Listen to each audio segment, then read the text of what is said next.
What do you do when days are dark? Like they're so dark you can't see. And obviously, when I'm talking about darkness, I'm talking about a sense of hopelessness, a sense of despair, a sense of disappointment that life doesn't look like you thought it would look, that dreams that you had seem to be gone, and you can't see through the immediacy of the moment. You can't see any light in the midst of this darkness. What do you do in those moments?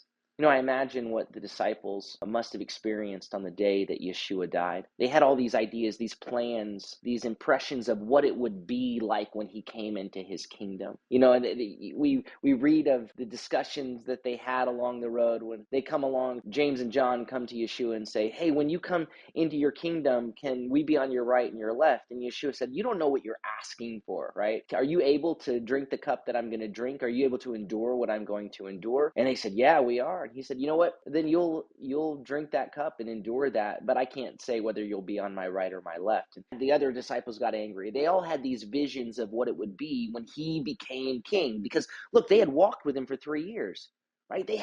For 3 years they had heard him teach these profound teachings. For 3 years they had seen him do incredible miracles, heal the sick, the lame walked, the blind could see, the dead were brought back to life. He spoke to a storm and it stopped dead in its tracks. When he came into his kingdom, man, that was going to make everything great. And they were his inner circle. They were going to be vice president and secretary of defense and secretary of state. Suddenly, it's a really dark day as he's on that cross, and all of their dreams, all of their expectations, this is not what we thought it would look like. This doesn't fit into what we envisioned life looking like. What do you do in those moments? What you do is you fix your eyes on Yeshua. See, what we know about that dark day, we know the specifics of that dark day, but what we don't know are the dark days that are in front of us. When we hit dark days, hopeless days that we didn't anticipate, what do we do on those days? Hebrews 12 tells us, "Let us run with endurance the race set before us, focusing on Yeshua, the initiator and the perfecter, the completer of our faith.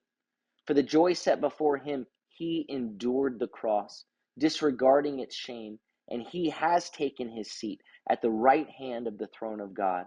Consider him who has endured such hostility by sinners against himself, so that you may not grow weary in your souls and lose heart."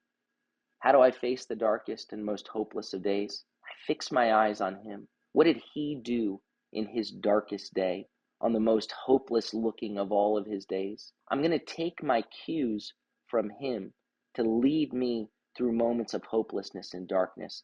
Over the next several days, we're going to look at what Yeshua did on those days, on how he faced the darkness of the cross and how he overcame it.